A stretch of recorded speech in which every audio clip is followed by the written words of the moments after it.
A wooden ship battles towering waves in an ink-black sea, guided only by starlight and sheer human courage. How did ancient civilizations accomplish voyages that, by all accounts of their known technology and knowledge, should have been impossible? These are not myths. They are historical puzzles, real journeys that defy simple explanation and force us to rethink the past. We are about to uncover 35 of the most baffling maritime expeditions ever attempted. You will discover how cultures separated by vast oceans might have actually met, and how entire continents were found with what we would consider primitive tools. What drove humans to risk everything sailing into the absolute unknown? The vast Pacific Ocean stretches for thousands of miles, an immense blue desert where finding a single island chain is like locating a needle in a cosmic haystack. Yet this is precisely what the Polynesian voyagers achieved, completing one of humanity's most audacious acts of exploration. Their target was a cluster of volcanic peaks we now call Hawaii, specks of land so remote they are among the most isolated on the entire planet. To reach them, navigators embarked from the Marquesas Islands, a journey of over 2,000 miles across open water. They had no magnetic compasses, no written charts, and no metal tools. Their survival and their success depended on reading the language of the natural world. They sailed in magnificent double-hulled canoes known as wae. These vessels were masterpieces of maritime engineering, two narrow hulls lashed together to create a stable platform capable of carrying families, plants, and animals across the relentless sea. Their sails, woven from pandanus leaves, harnessed the constant trade winds, but the true magic was not in the canoe itself, but in the knowledge of the person guiding it. The Polynesian navigator was a living supercomputer of environmental data. By night, they memorized star paths, knowing which specific stars rose and set over particular islands, creating a celestial map in their mind. By day, they watched the ocean itself. They could read subtle patterns in the swells, feeling how the canoe moved as waves reflected off distant, unseen land. They observed the flight paths of birds, knowing that certain species would fly out to sea to fish each morning and return to land each evening, a living compass pointing toward a hidden shore. Finding Hawaii was not a matter of luck. It was the result of generations of accumulated wisdom and breathtaking courage. The probability of simply stumbling upon these islands is so infinitesimally small that it defies belief. This was a deliberate, skilled voyage of colonization, a testament to human ingenuity that challenges everything we assume about ancient capabilities. While the Polynesians were mastering the vast Pacific, another ancient civilization was undertaking equally daring voyages in a different ocean. The Roman Empire, famed for its legions and roads, was also a maritime superpower, dispatching colossal ships on a yearly mission across the Indian Ocean.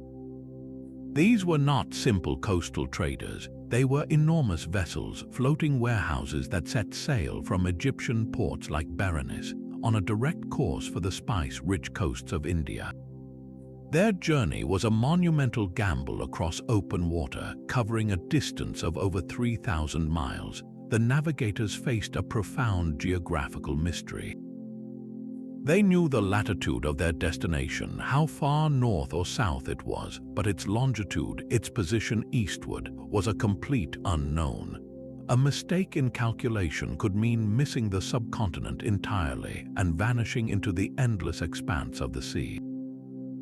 Their success hinged on harnessing a powerful, predictable, and terrifying force of nature, the monsoon winds. For months, these winds blew steadily from the southwest, acting as a natural engine that pushed their heavily laden ships directly toward India. Then they would wait, trading and repairing their vessels until the winds reversed direction, blowing from the northeast to carry them home. This was not a journey of exploration, but one of routine commerce conducted on a staggering scale. We know the intimate details of these trips from a remarkable document called the Periplus of the Erythraean Sea. This ancient shipping manual is like a first-century business itinerary, listing every port, the goods available, and the navigational landmarks. It tells us that these Roman merchants were sailing to specific Indian ports like Muziris, a name that evokes images of a bustling, cosmopolitan harbor. Their ships returned to Rome brimming with fortunes. The holds were packed with sacks of black pepper, a commodity so valuable it was worth its weight in gold. They carried precious gems, glittering diamonds and pearls, and shimmering Chinese silk that had traveled along desert caravan routes to reach the Indian coast. The evidence is etched in metal Roman coins bearing the faces of emperors like Augustus and Tiberius, found in hoards across southern India, silent testimony to transactions that occurred 2,000 years ago. This was a globalized economy long before the modern era, all made possible by voyages that defied the geographical knowledge of the time. While Roman merchants were crossing the Indian Ocean, an even more spectacular fleet was being assembled on the other side of the world. In the early 15th century, the Ming dynasty of China launched a maritime project of unimaginable scale under the command of the legendary Admiral Zheng He. His fleet was not just a group of ships, it was a floating city. The colossal treasure ships were the heart of this armada, believed to be over 400 feet long. To grasp that scale, picture a wooden vessel longer than a modern football field, its 9 masts towering into the sky, utterly dwarfing the tiny caravels that Christopher Columbus would sail nearly a century later. This was not a voyage of desperation, but a calculated demonstration of Chinese power and technological supremacy. Navigating such behemoths across the treacherous Indian Ocean required masterful skill. The Chinese mariners employed the world's first magnetic compasses, observing the needle's reliable pull to the north, but they did not rely on a single tool. They combined this with incredibly detailed star charts, mapping the heavens with a precision that allowed them to sail from China directly to the coast of East Africa. They reached the bustling ports of what is now Kenya and Somalia, places that must have been stunned by the arrival of such a colossal fleet. The diplomatic and economic implications were profound. Zheng He's missions were voyages of tribute and trade. His ships returned with exotic goods that fascinated the Ming court, including giraffes, zebras, and other African animals that were seen as living symbols of heavenly favor. This was a soft power operation on a global scale, establishing Chinese influence across half the world. And then it all stopped. Just as suddenly as these ambitious voyages began, they were terminated. The Ming dynasty, facing internal pressures and the enormous cost of maintaining the fleet, turned inward. The treasure ships were left to rot in their harbors, the detailed charts and records were largely destroyed, and China's age of exploration was deliberately forgotten. This abandonment is one of history's great what-if moments. What if China had continued its naval expansion? The entire course of world history and the balance of global power might have been dramatically different. Centuries before Columbus, Viking longships carved through the frigid, storm-racked waters of the North Atlantic. These were not the broad, deep merchant ships of other cultures, but sleek, open vessels built for speed and raiding, yet strong enough to take on the open ocean. Their journey to a new world began not as a single daring leap, but as a deliberate island-hopping expansion. From the fjords of Scandinavia, they settled Iceland. From Iceland, the most adventurous pushed on to the formidable shores of Greenland. And from Greenland, around the year 1000, a party led by Leif Erikson sailed even farther west, finally making landfall on the coast of what is now Newfoundland. They called this place Vinland, a name that itself is a mystery, hinting at a land where wild grapes supposedly grew. This was not a fleeting sighting of a distant coast. At El Ants Ox Meadows in Newfoundland, archaeologists have uncovered the remains of a genuine Viking settlement with the foundations of Norse-style longhouses, a forge for smithing iron, and artifacts that date unmistakably to that era. This is the conclusive physical proof that Europeans had arrived in the Americas 500 years before Columbus even set sail. Navigating this treacherous route required a unique set of skills, completely different from those used in the Pacific or the Indian Ocean. The sun was their primary guide. They likely used a simple but brilliant tool known as a sun shadow board, a wooden disc with a central gnomon that cast a shadow. By marking the shadow's length and direction at various points in the day, a skilled navigator could maintain a rough latitude, essentially sailing west while keeping at the same distance from the North Pole. They also read the ocean itself as a living map. The presence of certain seabirds, like the puffin, indicated that land was within a day's sailing distance. The sighting of whales migrating along specific routes could also point the way toward feeding grounds, which were often close to shore. But the journey was fraught with existential dangers far beyond mere disorientation. The North Atlantic is a cauldron of violent, unpredictable storms that could swamp an open longship. Even more terrifying were the icebergs, silent, mountainous islands of ice that drifted down from the Arctic, often shrouded in fog. A collision with one of these behemoths meant certain and swift destruction. The psychological weight of such a voyage is almost impossible to comprehend. These Norse sailors were venturing into a literal void on their maps, a place they believed was inhabited by monsters and the edges of the world. Every creak of the ship, every shift in the wind must have been a test of their resolve. They succeeded in establishing their small outpost at El Ants Ox Meadows, but it was not to last. The settlement was abandoned after only a few years. The reasons were likely a combination of factors. The climate, which had been relatively mild during their initial exploration, began to cool again, making survival even more difficult. The distance from their support base in Greenland was immense, isolating the small community. And crucially, they encountered the people already living there, whom they called Skraelings. The Norse sagas describe interactions that shifted from initial trade to open conflict, suggesting that the local indigenous populations were numerous and formidable enough to push the small band of Norsemen back across the sea. So while the Viking voyage to North America stands as a monumental achievement in seamanship and courage, it remained an isolated episode, a flicker of contact that failed to ignite. It was a discovery that would be lost to the rest of Europe, waiting to be remade centuries later. Yet even as the Vikings briefly touched the Americas, an even more radical possibility stirs the waters of the Pacific. Could ancient sailors have crossed its entire vast expanse, connecting the islands of Polynesia with the distant shores of South America long before Europeans arrived? The most compelling piece of evidence is a humble vegetable, the sweet potato.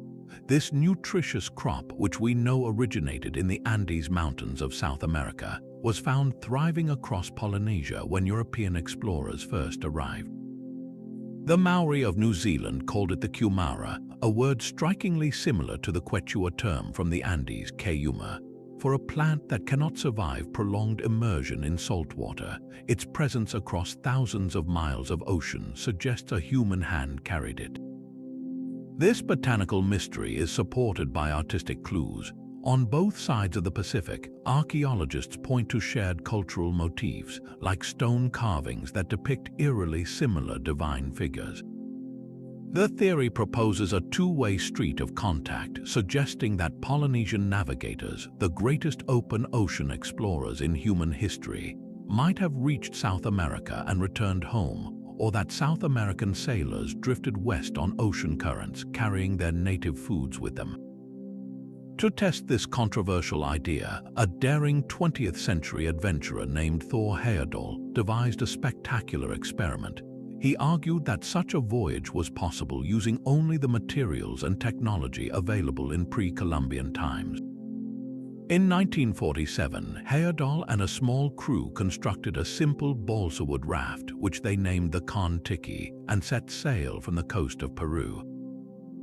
Their goal was to demonstrate that the prevailing winds and currents of the Pacific could naturally carry a vessel all the way to the Polynesian islands. After a dramatic journey of 101 days across 4,000 miles, the Kon-Tiki crashed onto a reef in the Tuamotu Islands, proving that such an accidental or deliberate crossing was theoretically possible. Despite this dramatic proof, the hypothesis remains one of the most heated debates in archaeology. Skeptics argue that the Kon-Tiki, while a feat of endurance, does not prove that such a voyage actually happened. They point to genetic studies of the sweet potato that suggest it could have spread naturally over millions of years, long before humans were around to sail. They also question the linguistic and artistic parallels, suggesting they might be coincidental or the result of a shared human imagination rather than direct contact. The debate is far from settled, leaving us with a tantalizing question. Did these two great seafaring cultures, separated by the world's largest ocean, ever actually meet? The evidence is a fragile chain of a word, a plant, and a possible artistic echo, a ghost of a connection that challenges the very maps we have drawn of the ancient human world. Far to the south of Egypt, beyond the known world, lay a fabled land shrouded in incense-scented mystery. This was the land of Punt, a place so vital to the Egyptian worldview that its location remains one of history's great puzzles.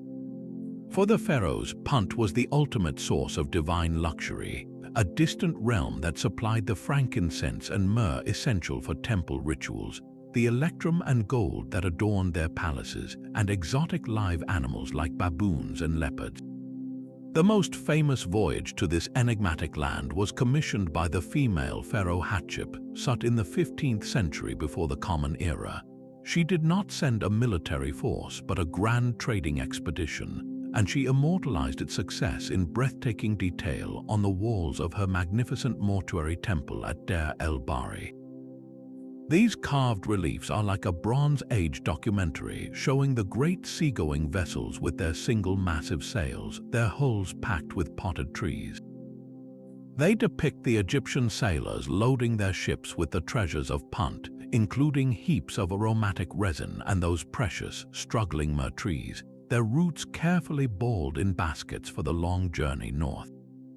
The people of Punt themselves are shown in curious detail, with their distinctive dwellings built on stilts above the ground, an architectural clue that has fueled endless debate. Where was this incredible place? The temple carvings offer tantalizing hints but no clear map. Some scholars, pointing to the animals and goods depicted, argue Punt must have been in the Horn of Africa, perhaps in modern-day Somalia or Eritrea.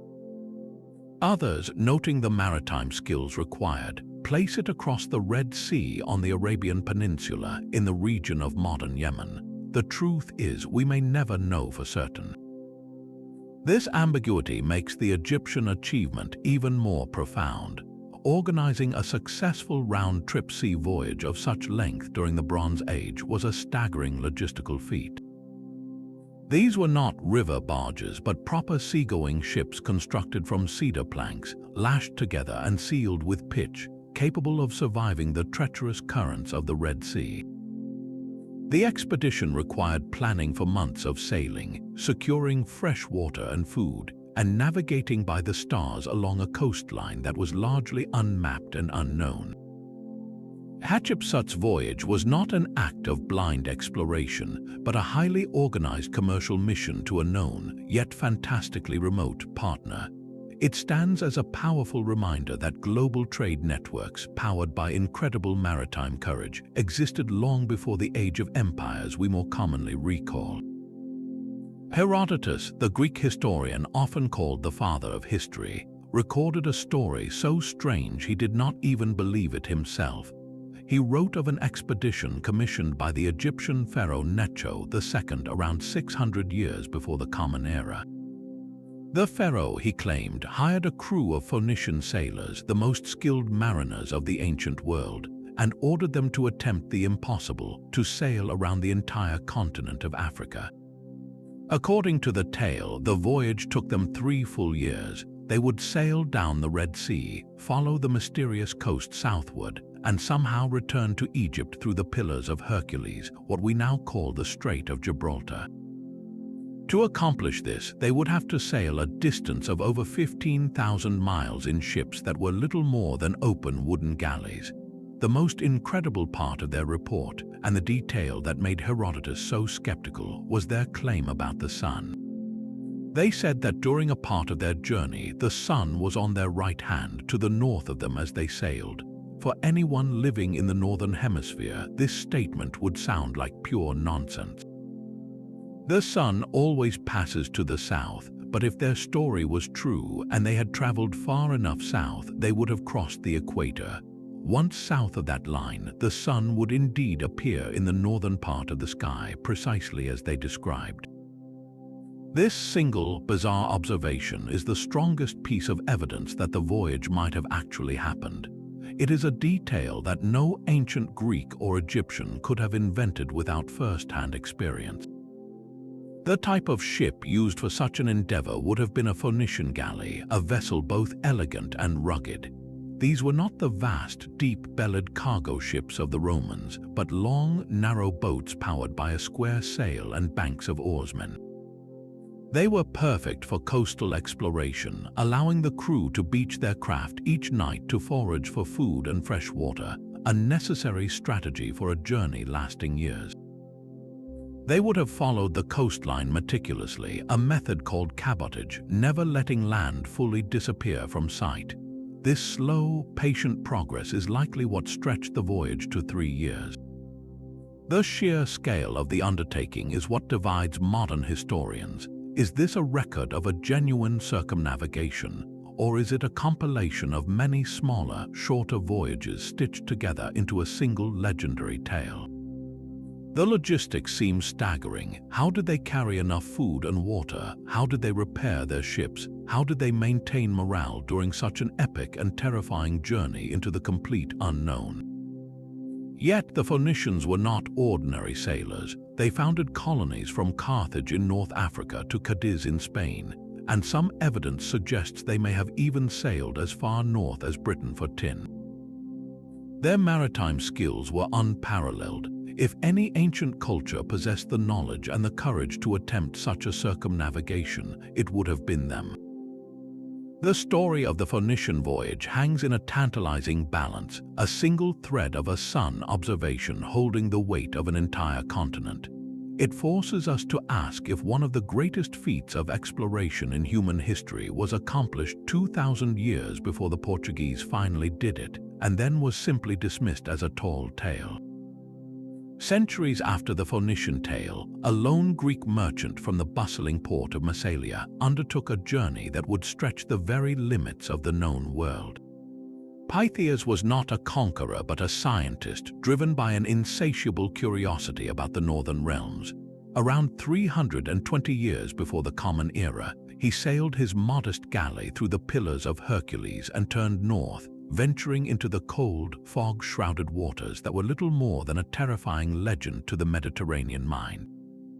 His goal was a place he called Thule, a land 6 days' sail beyond Britain, a destination so remote its true identity remains a captivating mystery. Was it Iceland, the coast of Norway, or perhaps the Shetland Islands? Wherever it was, Pytheas brought back descriptions that confounded his peers. He wrote of a frozen sea where water, earth, and air seemed to merge into a single slushy mass, a phenomenon we now recognize as pack ice or sea ice. Even more fantastical to his southern audience was his account of the midnight sun, a place where the sun did not set in the height of summer, leaving night to vanish entirely. For Greeks who lived in a world of consistent days and nights, this sounded like pure fiction. Pytheas was no mere storyteller, he was a brilliant geographer and astronomer. He understood the concept of latitude, and he calculated his position with remarkable accuracy using a simple gnomon, a vertical rod that cast a shadow. By measuring the shadow's length at the summer solstice, he could determine how far north he had traveled, creating a mathematical framework for his discoveries that was far ahead of its time. He also meticulously documented the powerful tidal rhythms of the Atlantic, a force barely noticeable in the tideless Mediterranean. He correctly deduced that these great pulses of the ocean were somehow linked to the phases of the moon, a fundamental insight that was met with disbelief back home. The skepticism he faced from famous contemporaries like the geographer Strabo was immense. They branded him a liar, dismissing his meticulous observations as the wild fantasies of a charlatan. But surviving fragments of his own work on the ocean reveal a mind of sharp observation and logical deduction. Navigating these waters in a simple Greek galley was a feat of sheer endurance. His vessel was a far cry from the sturdy Viking longships that would come later, an open boat dependent on oars and a single square sail, utterly exposed to the brutal North Atlantic. Every mile north was a fight against freezing spray, contrary winds, and the ever-present threat of being driven onto a lee shore. He was mapping a world of myth and turning it into a record of science, his journey a single, flickering torch of knowledge in an immense darkness. His story forces us to wonder how much of our ancient past has been lost simply because the truth was too incredible for others to believe. While Pythias was dismissed as a teller of tall tales, another group of northern voyagers sought not recognition but absolute isolation. The Icelandic sagas, written centuries later, speak of a mystery. When Norse settlers first arrived in Iceland in the 9th century, they found traces of previous inhabitants. These were not fellow warriors or farmers, but a handful of Christian monks from Ireland, men the Norse called the Papar. According to the legends, these monks had fled the world, sailing away from civilization in search of the ultimate solitude for their devotion. Their vessel of choice was a craft that seems almost designed to fail in the open ocean, a carrache. Picture a boat made not of sturdy planks, but of a lightweight wooden frame covered entirely in stitched and tarred animal hides. It was essentially a large, flexible basket, buoyant and capable of riding over waves, but terrifyingly fragile when faced with the jagged ice and brutal storms of the North Atlantic. A single puncture from floating debris, a sudden gale, and the entire vessel would become a waterlogged skin, sinking in minutes. The motivation for such a voyage was not trade, conquest, or even exploration in the conventional sense. It was an act of profound faith known as peregrinatio, a voluntary exile for God. These monks believed that by casting themselves upon the mercies of the sea, they were placing their lives entirely in divine hands. They sought a desert in the ocean, a place of utter silence and separation where they could be close to their faith. The destination they found, Iceland, was a land of fire and ice, a stark and dramatic landscape of volcanoes and glaciers that must have seemed like the very edge of creation. The evidence for their presence is tantalizing but ghostly. Beyond the saga accounts, place names on the island itself hint at their story. The island of Papi, off Iceland's east coast, translates directly to the island of the Papar. These names are echoes in the landscape, a subtle memory preserved by the Norse who came after. Yet the physical, archaeological proof has remained stubbornly elusive. No definitive monastery ruins, no carved crosses, no manuscript fragments have been found to conclusively prove their settlement. This lack of evidence is itself a kind of testimony to their way of life. They were hermits seeking nothing more than to leave no mark on the world. Their structures would have been simple, temporary huts that melted back into the soil. They carried few material possessions. Their entire journey was an exercise in impermanence and faith. Imagine the courage required to push off from the coast of Ireland in a boat of leather and wood, watching the last green headland disappear behind you, knowing you were sailing into a void from which you would likely never return. They navigated by the flight of birds, the patterns of whales, and the position of the sun, all while praying for a sign of land. Their voyage stands as one of history's most pure and terrifying acts of exploration, driven not by a desire to find something, but by a need to lose everything in the pursuit of the divine. While Irish monks sought isolation in the North Atlantic, a powerful African emperor was preparing an expedition of staggering ambition. In the early 14th century, Mansa Abu Bakr II ruled the Mali Empire, one of the wealthiest and most sophisticated states on Earth, fueled by vast gold reserves. Yet he was possessed by a question that overshadowed even his immense riches: what lay beyond the western horizon of the Atlantic Ocean. According to the Arab historian al-Umari, who visited Cairo decades later, the emperor became consumed by this mystery. He assembled a fleet of 200 vessels, a mix of large ocean-going canoes and perhaps even early wooden ships, stocking them with enough gold, water, and provisions to last for years.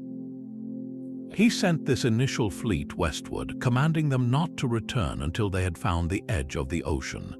Only one ship came back, its captain reporting that they had seen a violent current in the open sea, a river in the middle of the ocean, and that the other ships had been pulled into it and vanished. For most rulers, this would have been a terrifying conclusion, but for Mansa Abu Bakr, it was a challenge. He decided that such a venture required his personal leadership. In an act almost unheard of in history, he abdicated his golden throne, placed the empire in the hands of his successor, and personally commanded a second, even larger fleet of 2,000 ships.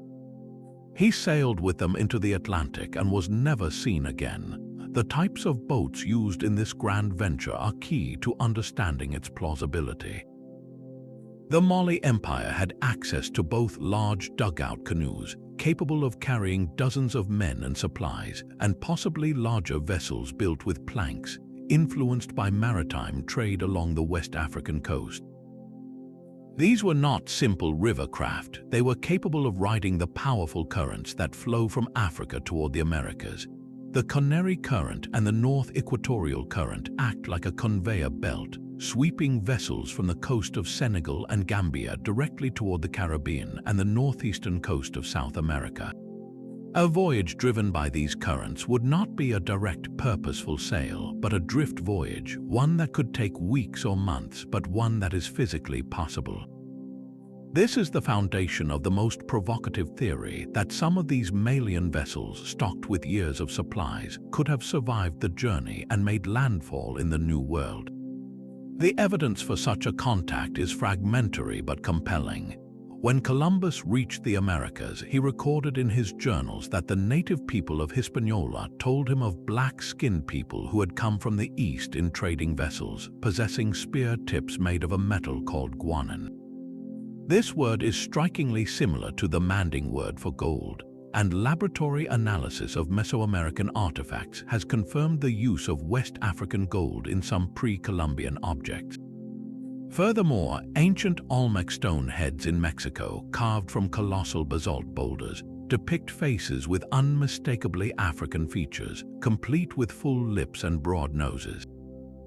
Could these be artistic representations of visitors from a distant land, or merely a coincidence of human representation? The fate of Mansa Abu Bakr II remains one of history's great silent mysteries. Did his entire fleet succumb to the vastness of the Atlantic, or did the currents carry them to a new world, leaving only faint, debated traces of their arrival?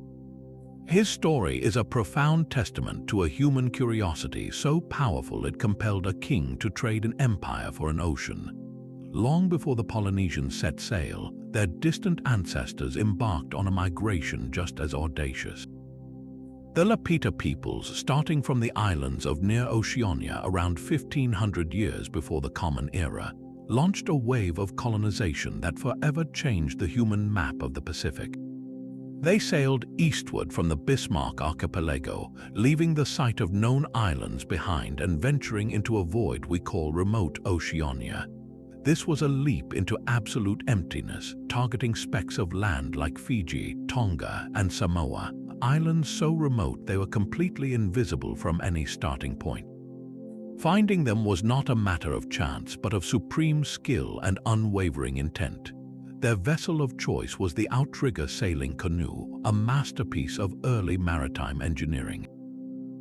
With a stabilizing float attached to a central hull by strong wooden spars, these canoes were incredibly seaworthy and fast, capable of carrying families, their belongings, and the vital cargo of live plants and animals needed to start new lives on untouched shores.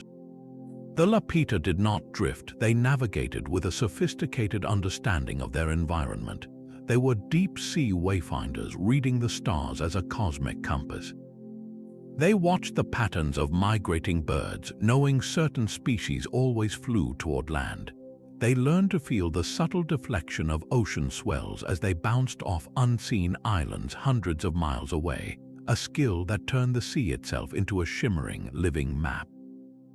They moved with stunning speed, establishing a voyaging corridor across thousands of miles of open ocean in just a few centuries. Their legacy is etched in the distinctive pottery they left behind on every beachhead they settled. These clay pots are decorated with intricate geometric patterns, stamped into the clay with a toothed tool, creating an artistic fingerprint that allows archaeologists to trace their journey across the vast Pacific. Each new shard discovered is a testament to a shared culture on the move. The central mystery of their voyage is not just how they sailed, but how they knew where to sail. How did they pinpoint these tiny, isolated islands in an ocean that covers nearly a third of the planet?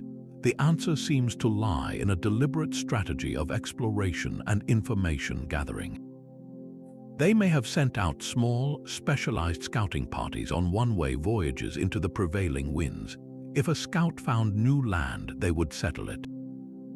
If they found nothing, they would perish, but if they returned against the wind, they brought back the most valuable commodity imaginable, the precise sailing directions to a new home. This systematic, generation-spanning project transformed the Pacific from an impassable barrier into a network of connected communities, an achievement that stands as one of humanity's greatest and most mysterious explorations. While the Lapita were crossing the Pacific, a Carthaginian nobleman named Hanno was receiving orders that would push his civilization's reach to its absolute limit. Around 500 years before the Common Era, the Senate of Carthage commissioned him to lead a colossal fleet of 60 ships, carrying 30,000 colonists, on a mission to establish new settlements along the mysterious Atlantic coast of Africa. His voyage was not one of pure exploration, but of strategic expansion, an attempt to secure trade routes and resources beyond the Strait of Gibraltar. The detailed log of his journey, a document known as a periplus, survives in a Greek translation and paints a picture of a coastline that shifts from the familiar to the utterly alien. He founded colonies along the coast of what is now Morocco, and then, his mission accomplished for most, Hanno turned south with a smaller contingent of ships, sailing into the complete unknown. The world began to change around them. The air grew hot and humid, the sun burned fiercely overhead, and by day they sailed past a silent, desolate coast of desert. At night they saw the interior lit by vast, silent fires, and heard the sound of flutes, drums, and cymbals from the shore, a music that filled his crew with a deep and superstitious dread. Then came the encounters that would cement his journey in legend. He reported meeting a tribe he called the Gorilai, hairy savage people who threw stones and could not be captured by his men. When his crew finally managed to kill 3 of the females, they skinned them and brought the hides back to Carthage. For centuries, this was dismissed as pure fantasy, until European explorers in the 19th century encountered great apes and realized Hanno had not met savage people at all, but had given the world its first recorded name for the gorilla. The final and most spectacular phenomenon he described was a towering, fiery mountain he called the Chariot of the Gods. He wrote of a night filled with the sound of roaring flames and a peak that seemed to breathe fire, reaching for the stars themselves. This was almost certainly his witness of Mount Cameroon, a massive, active volcano that dominates the coastline. Its nighttime eruptions a terrifying and divine spectacle for any Mediterranean sailor. The great debate surrounding his voyage hinges on just how far south he managed to sail. His descriptions of the changing landscape, the river he called the Cretes, and the final fiery mountain strongly suggest he reached at least the coast of Gabon and very likely Cameroon. This would mean he sailed over 2,000 miles down the West African coast, a staggering achievement for the time. The periplus itself is a fascinating mix of meticulous coastal observation, and what seemed to be fantastical travelers' tales, a combination that has led some to doubt its authenticity. Yet, the very plausibility of the geography, anchored by the identifiable gorillas and volcano, argues for a core of truth. This was not a myth, it was a state-sponsored expedition that demonstrated the incredible seafaring prowess of the Carthaginians, a civilization often overshadowed by Rome and Greece.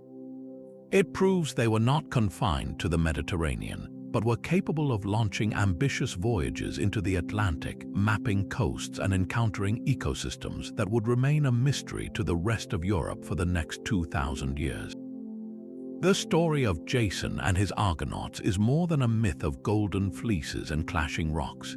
It is a ghost of a voyage, a memory of a journey so perilous it could only be explained through the language of gods and monsters. At its core lies a plausible destination, the kingdom of Colchis on the eastern shore of the Black Sea, in what is now the country of Georgia. This was a real place, famed in antiquity for its incredible mineral wealth, particularly its gold. The legendary golden fleece itself may be a metaphor for the local technique of using a sheep's fleece to pan for gold dust in mountain streams, a practice documented in that very region. To reach this treasure, a Mycenaean-era crew would have had to navigate waters far more dangerous than their familiar Aegean. The entrance to the Black Sea, the Bosporus Strait, is a treacherous, narrow channel with powerful, unpredictable currents. For early Greek sailors, this was the edge of their known world. The mythic clashing rocks that nearly crushed the Argo could be a dramatic retelling of the very real peril of navigating these swirling, rock-strewn passages.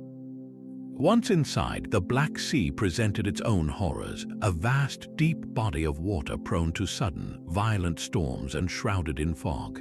The journey to Colchis was a multi-week ordeal along a hostile, unfamiliar coastline, a venture that would have pushed the limits of their maritime technology and courage. The fantastical obstacles Jason faced read like a coded logbook of very real dangers. The harpies, monstrous bird women who spoiled food, could symbolize the constant threat of starvation and spoilage on a long voyage.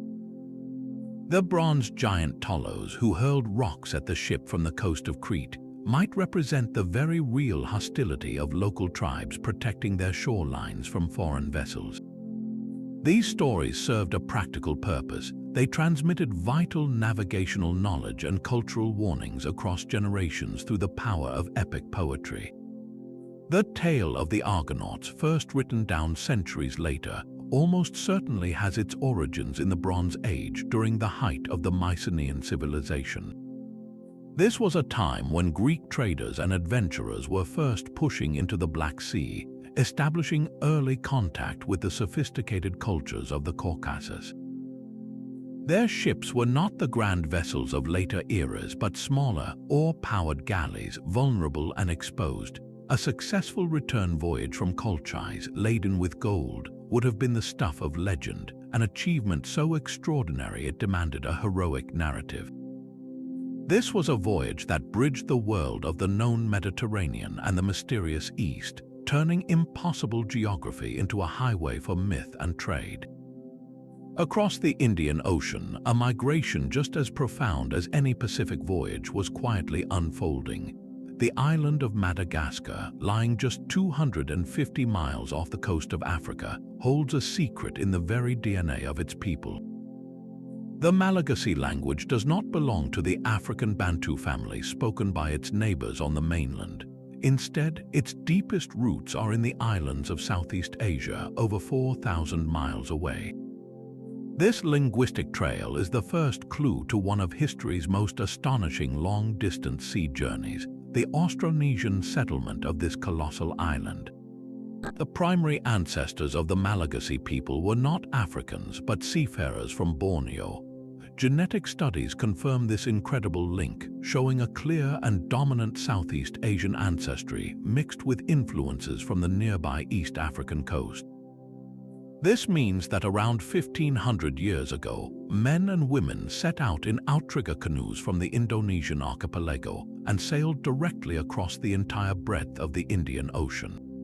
They were not drifting, they were navigating with purpose, mastering the same monsoon wind patterns that the Roman traders used, but in reverse.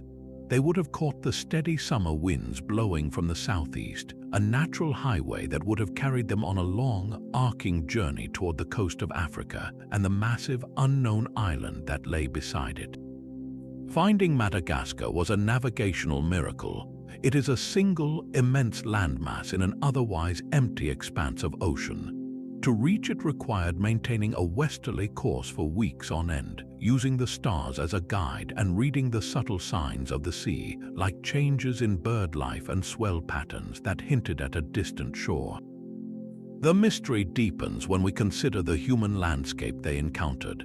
When these Austronesian pioneers arrived, they found that Bantu-speaking farmers from the African mainland had also already begun to settle the island.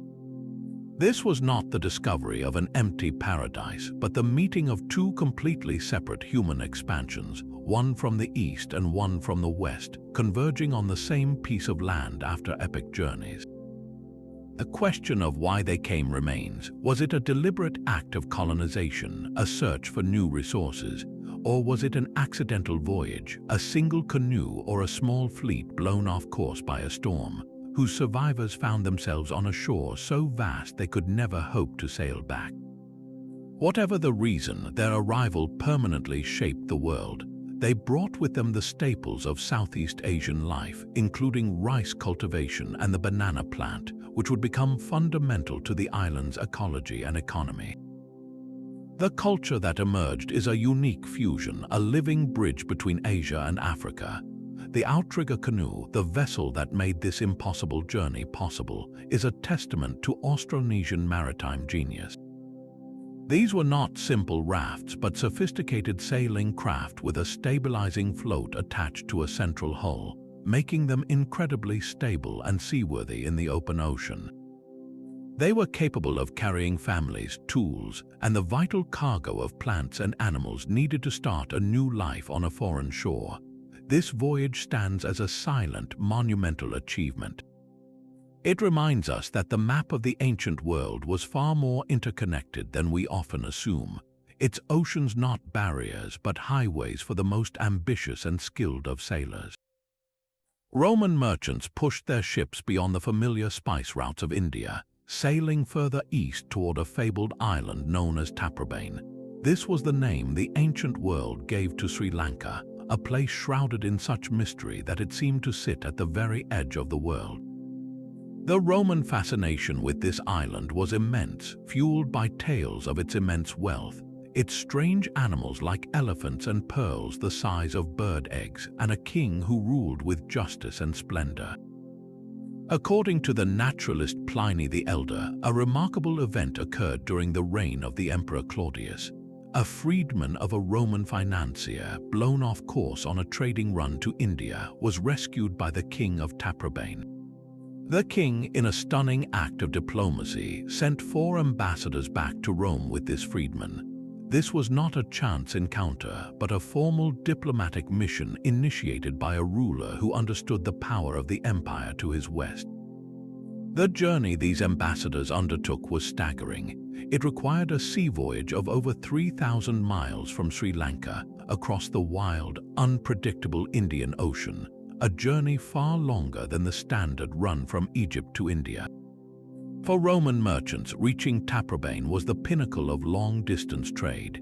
The ships that made this journey were colossal, the same massive Roman freighters designed to carry hundreds of tons of cargo. They were wide, round-hulled vessels built for capacity over speed, their holds vast enough to swallow the fortunes of senators. Their single massive square sail, supplemented by smaller foresails, was their only engine, making them utterly dependent on the winds. This is where the mastery of the monsoon was absolutely critical. A captain setting sail for Taprobane had to possess an intimate, almost sacred knowledge of these seasonal winds. He would catch the steady southwestern monsoon to carry him east from India, but his timing had to be perfect.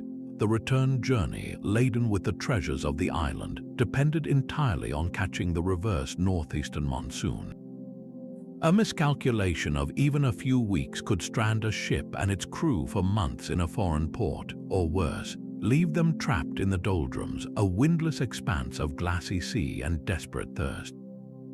What did these Roman merchants seek in return for their gold and glassware? The records speak of priceless gems, particularly sapphires and moonstones from the island's legendary mine. They traded for the finest cinnamon and pepper, and for pearls harvested from the warm coastal waters, which became the prized possessions of Rome's elite. The evidence of this exchange is not just in ancient texts. Roman coins, beautiful gold solidi bearing the profiles of emperors, have been unearthed in Sri Lanka, along with Roman pottery and intricate glasswork. Imagine the scene in the emperor's court when those 4 ambassadors from the edge of the world arrived. They presented gifts that must have seemed magical, and they carried with them a detailed understanding of their own island, its geography, and its cities. For the Romans, who believed they were the center of the civilized world, this was a profound moment. It was proof that sophisticated kingdoms and immense wealth existed in lands so distant they challenged the very boundaries of the Roman map. This was not just a trade route, it was a bridge between 2 worlds, each viewing the other with a mixture of commercial hunger and awe-struck wonder. West of the Strait of Gibraltar, shrouded in ocean mist, lay the Fortunate Isles. Roman writers like Pliny and Plutarch described them as a paradise blessed with eternal spring, a land of lush vegetation and gentle rains far out in the Atlantic. These were almost certainly the Canary Islands, an archipelago so isolated it sits over 60 miles from the African coast. The central mystery is not whether the ancients knew of these islands, but whether their ships ever actually landed on their volcanic shores. Sailing there from the Mediterranean presented a navigational nightmare.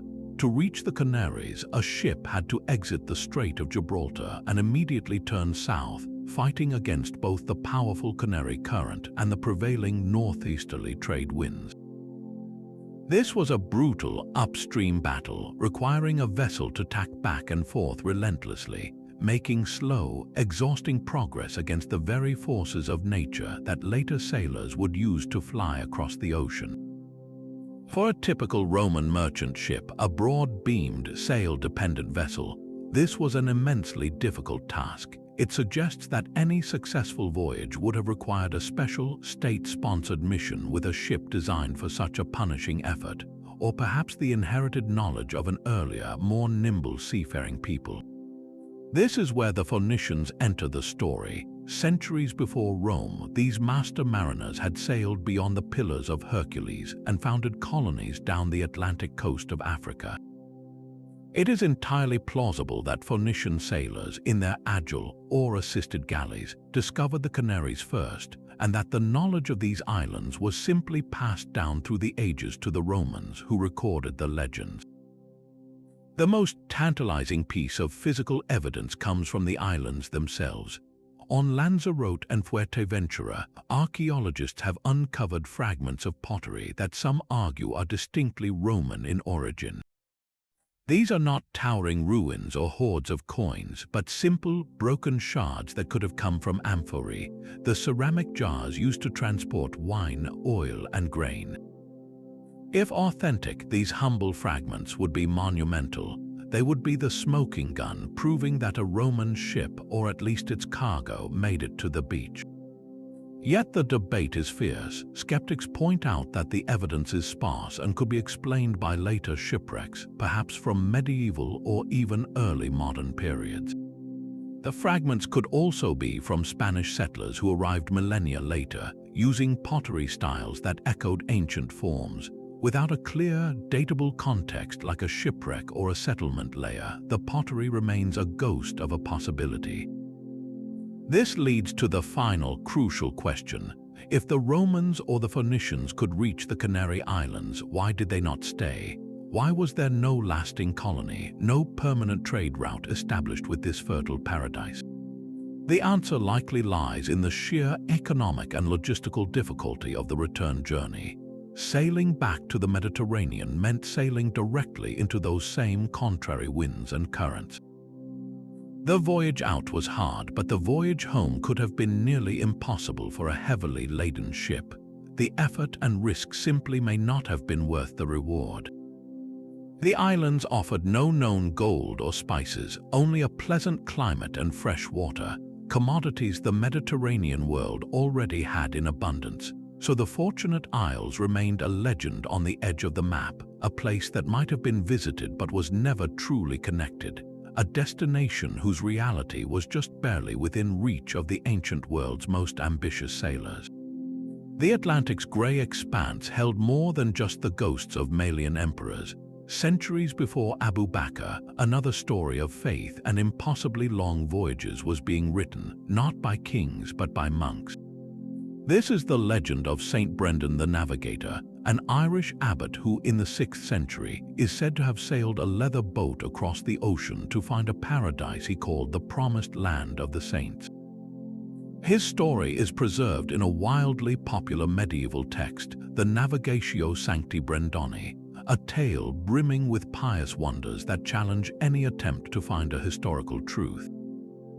He and his brothers encounter floating crystal pillars that they celebrate Mass upon, an image that perfectly matches the description of a North Atlantic iceberg. They land on an island that turns out to be a giant sea monster, and they flee from an island that is a fiery, black mountain where demons hurl slag into the sea, a clear depiction of a volcanic eruption. These fantastical elements were spiritual allegories for a medieval audience, but they are also startlingly accurate descriptions of real phenomena found only in the far northern seas. So what happens if we strip away the divine intervention and look at the voyage itself? The vessel described was a currach, the same type of hide-covered boat used by the Papar monks who fled to Iceland. Picture a framework of thin, flexible wood like willow, over which ox hides are stitched and sealed with animal fat or tar. It is incredibly light, buoyant, and capable of riding over massive waves rather than plowing through them. But it is also terrifyingly fragile, vulnerable to sharp ice, floating debris, and the relentless wear of sun and salt water. Could such a craft, perhaps 30 or 40 feet long, survive a journey from the coast of Ireland to the distant lands Brendan's story seems to describe? The prevailing winds and currents are the key. Starting from Ireland, a currach could be carried north by the Gulf Stream, then west across the top of the Atlantic by the North Atlantic Drift. This natural conveyor belt could theoretically carry a vessel on a great, sweeping arc past the Faroe Islands to Iceland, then on to Greenland, and finally to the coastline of North America. This is not a direct route, but a slow, patient drift, a journey of months where survival depended on catching rainwater and fishing. The Navigatio describes a voyage that took 7 years, a timescale that fits this idea of a long, island-hopping exploration rather than a single direct crossing. The most tantalizing question is how far they might have actually gotten. Did Irish monks seeking solitude merely rediscover Iceland centuries before the Vikings? Or did the most determined among them, following the bird migrations and the whale paths, push on to the green, forested shores of Newfoundland? The story of Saint Brendan was so persistent that medieval maps often included his fabled island, a place cartographers labeled for centuries. While no definitive archaeological evidence, like a carved Celtic cross in Canada, has ever been found to prove the voyage, the legend itself is a powerful testament to the maritime capabilities of the early Irish Church. It suggests that the drive for peregrinatio, that holy exile, was so powerful it could launch men in boats of leather and faith into the heart of the ocean, chasing a paradise that might just have been a new world. While Irish monks drifted into northern myth, a far more organized and immense maritime network was thriving in the east. The Persian and Arab merchants of the Abbasid Caliphate were masters of a maritime Silk Road, a watery highway that connected the bustling ports of the Persian Gulf directly with the magnificent Tang dynasty in China. Their journey was not a single, terrifying leap into the unknown, but a meticulously planned, multi-stage voyage across 3 distinct seas, covering a staggering distance of over 6,000 miles. It began in legendary ports like Basra in modern-day Iraq or Suraf on the Iranian coast, where the great ocean-going dhows were loaded with treasures from the west. These ships were the workhorses of the Indian Ocean, with their iconic triangular lateen sails that could catch the wind from any direction, making them incredibly maneuverable. Their hulls were not nailed together but stitched with cords made of coconut fiber, a flexible design that allowed them to ride the waves like a cork, bending rather than breaking in a storm. From the Gulf, they would catch the seasonal monsoon winds southeast across the Arabian Sea, making their first landfall in the sophisticated ports of India. Here in emporiums like Calicut or Cambay, they would trade their glassware, dates, and fragrant incense for the spices, textiles, and precious stones of the subcontinent. Then the most dangerous leg began. Sailing east, they had to navigate the labyrinthine straits of Southeast Asia, a world of pirates, unpredictable local rulers, and sudden, violent squalls. They pushed through the Malacca Strait, the vital choke point of global trade, and emerged into the South China Sea. Here, they had to master an entirely new set of wind patterns to sail north toward their ultimate destination. After months at sea, they finally reached the Pearl River Delta and the city of Guangzhou, known to them as Kanfu.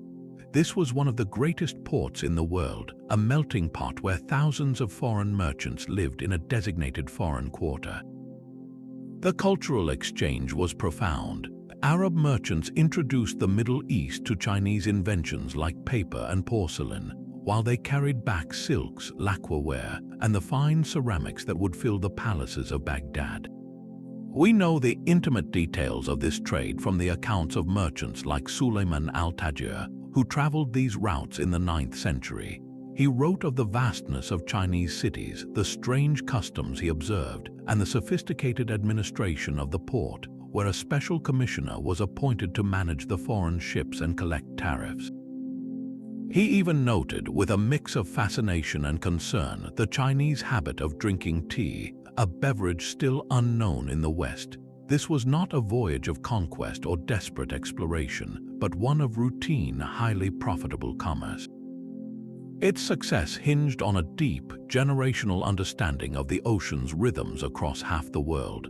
These merchants were the human links in a chain that connected empires, proving that the ancient globe was bound together not by land but by sea. The same ocean currents that might have carried lost Malian ships also washed against shores where another great maritime tradition was already thriving. Along the verdant Gulf of Mexico and the Caribbean coasts, the Olmec and later Maya civilizations built a trade network of staggering complexity, all powered by the dugout canoe. These were not simple river craft, but massive, hollowed-out logs, some over 50 feet long, capable of carrying tons of cargo and dozens of paddlers through coastal waves and up jungle-choked rivers. Imagine the scene along a busy Maya port city like Saros or Cholum, with these immense canoes arriving from distant shores, their hulls laden with treasures that defined Mesoamerican power and prestige. The evidence for this long-distance exchange is etched in stone and clay. Maya pottery vessels vividly depict these trading canoes powered by a crew of paddlers with a shaded canopy protecting the noble merchant and his precious goods. What was valuable enough to justify such a perilous journey? Shimmering green jade from the Motagua River Valley in Guatemala, a stone harder than steel, was carved into sacred masks and royal jewels for rulers hundreds of miles away. Volcanic glass or obsidian was traded from sources like Pachuca in central Mexico all the way to the Maya lowlands, where its razor-sharp edge was essential for ritual bloodletting and everyday tools. Then there was chocolate. Cacao beans, fermented and dried, were a form of currency and a drink for the elite, transported from humid lowland forests to arid highland cities. A single canoe loaded with sacks of cacao was a floating bank. The most delicate cargo of all were the resplendent quetzal feathers, iridescent green plumes that could only be obtained from cloud forests far to the south. These feathers, which symbolized the breath of life itself, had to be transported with exquisite care across hundreds of miles of open water without losing their brilliant sheen. This was not merely a trade in objects, but a circulation of ideas. A jade carving style originating with the Olmec, the mother culture of Mesoamerica, appears in Maya tombs centuries later. Architectural concepts, gods, and even the fundamental principles of writing and the calendar likely traveled along these watery highways, connecting cultures we often study in isolation. The Maya world was not a collection of isolated city-states, but a constellation of ports linked by the rhythm of paddles and the knowledge of the stars. This maritime web allowed for a shared identity to emerge across a vast and geographically fractured landscape, proving that the Americas had their own sophisticated system of ocean-going commerce long before the Old World ever arrived. Far to the north, beyond the familiar waters of the Mediterranean, a metal so vital it shaped an age drew ancient mariners into the tempestuous Atlantic. The Greeks knew of a mysterious place called the Cassiterides, the Tin Islands, a land shrouded in deliberate fog by those who knew its location. This was not a quest for gold or spices, but for the essential ingredient of bronze, the alloy that defined the ancient world's technology, weaponry, and art. Without tin, copper was soft and largely useless. The source of this critical metal was Britain, specifically the rich alluvial deposits in Cornwall, and the journey to reach it was a feat of navigation and courage that pushed Mediterranean sailors to their absolute limits.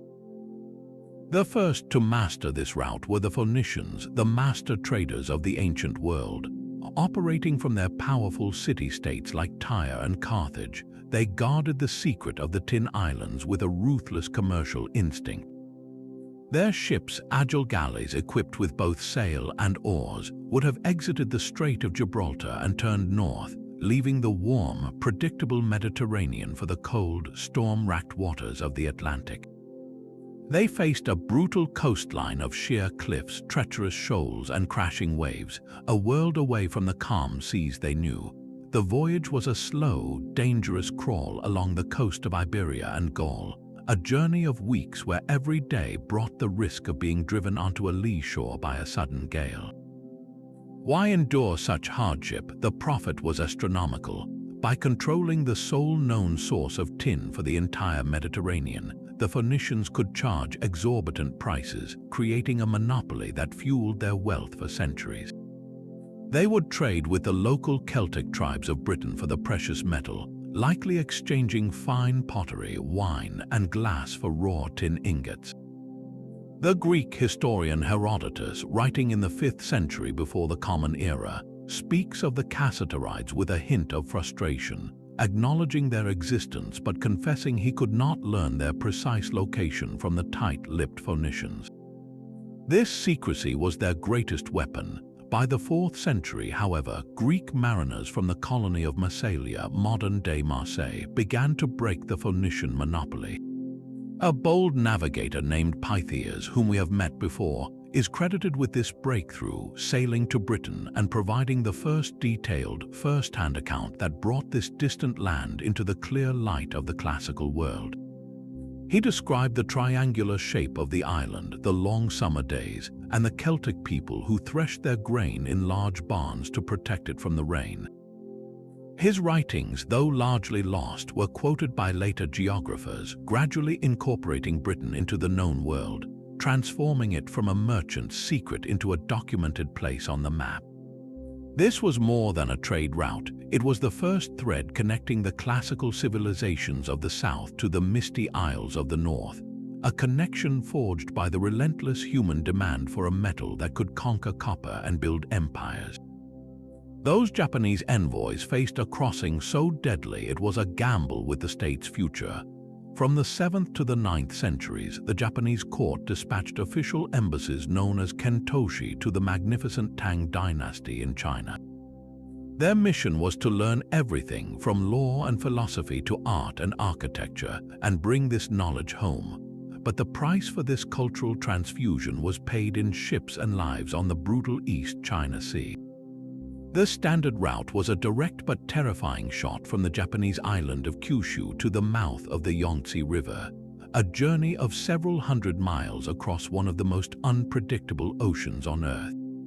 This is a body of water dominated by violent typhoons that can appear with little warning, powerful currents like the Kuroshio, which acts as a raging river in the sea, and dense, disorienting fog.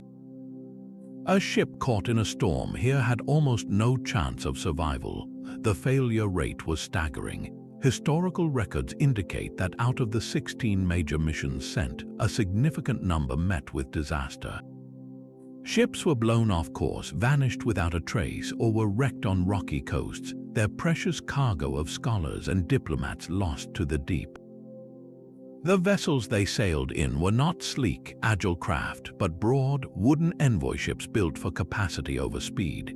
They were essentially floating fortresses of knowledge, designed to carry large delegations, sometimes over 500 people, along with vast quantities of gifts for the Tang court and the countless scrolls, artifacts, and religious texts they would acquire.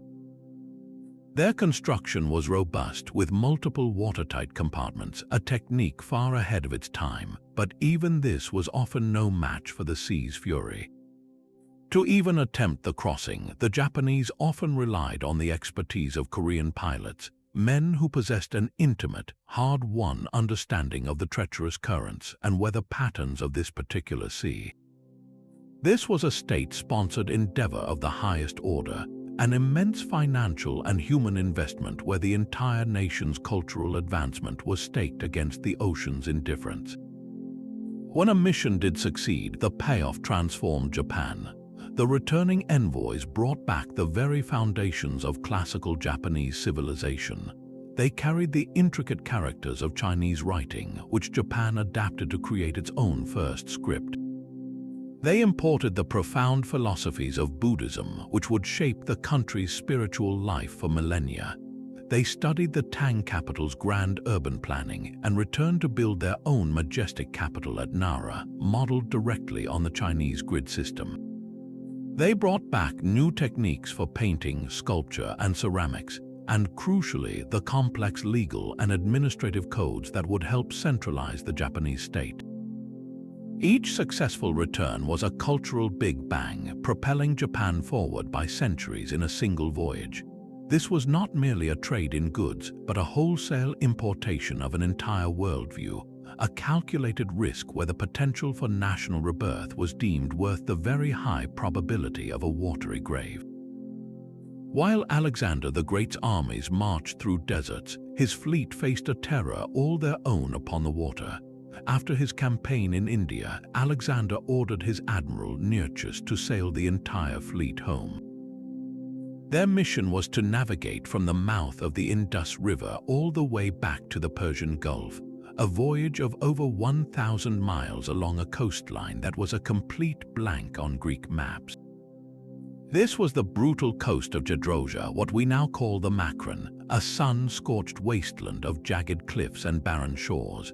Nearchus was not leading a military assault, but a grand experiment in exploration, one of history's first great voyages driven by a thirst for geographical knowledge. His fleet of over 150 ships, ranging from heavy troop transports to slender war galleys, set sail into the unknown. Their first and most relentless enemy was the monsoon. They had embarked just as the winds were shifting, catching them with violent, unpredictable storms that could shatter their oars and tear their sails to ribbons. The waves were monstrous, crashing over the decks and threatening to drive the entire fleet onto the rocky, unforgiving shore. For weeks, they battled these conditions, inching their way westward while clinging to a coast that offered no safe harbor, only a glaring, waterless hell. The land was the Jedrosian Desert, a place so harsh it had nearly destroyed Alexander's own army marching parallel to them. For the sailors, the struggle was for fresh water. They would spot a narrow inlet and send small boats ashore, only to find the streams were just trickles of salt water or completely dry.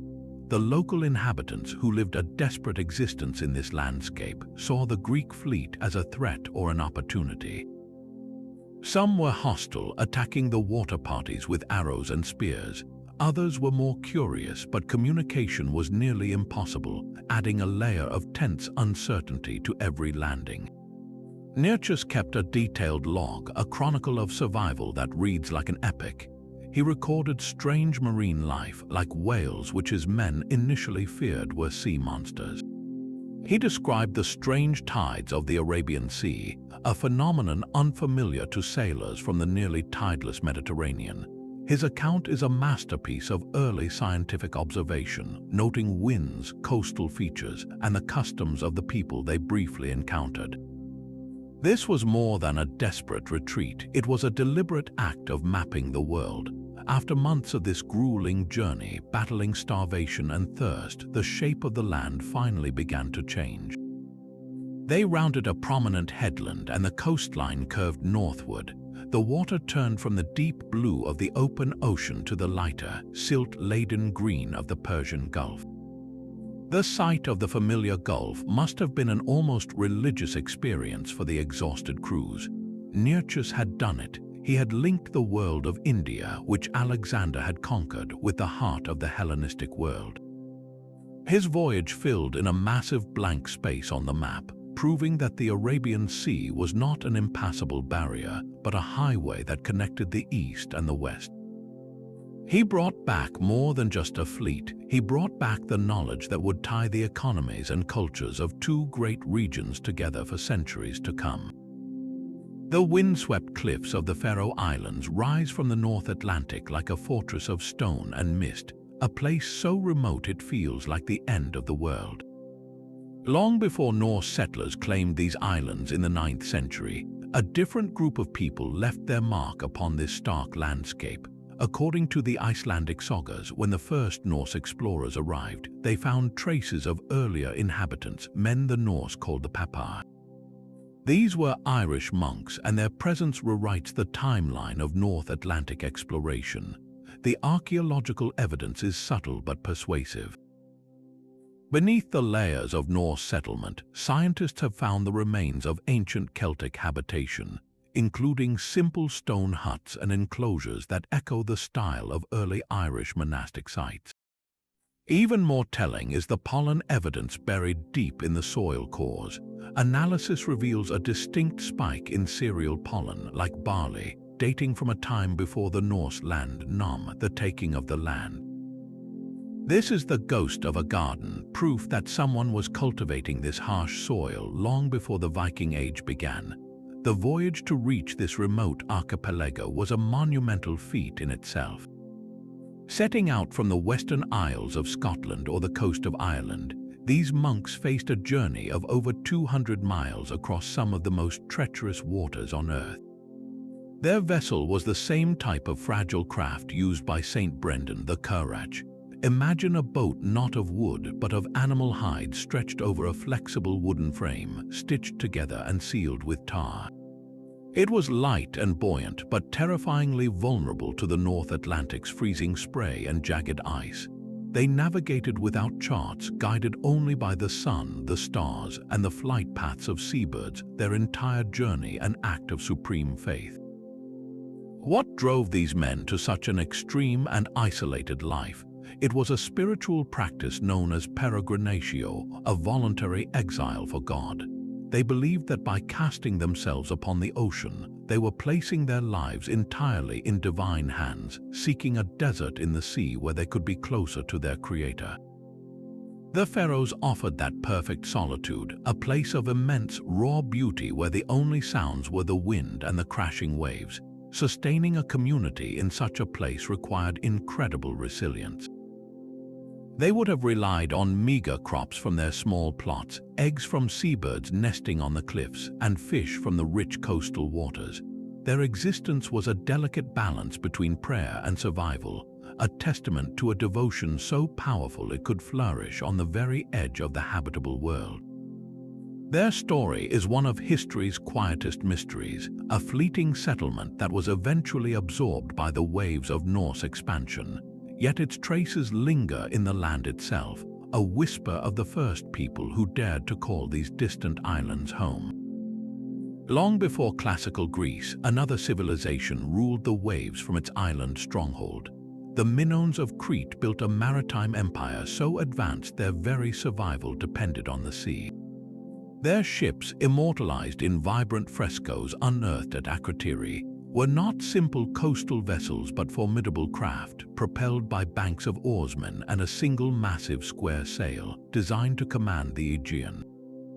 These were the engines of the first great thalassocracy, a sea power that connected the scattered islands and coasts into a single economic network.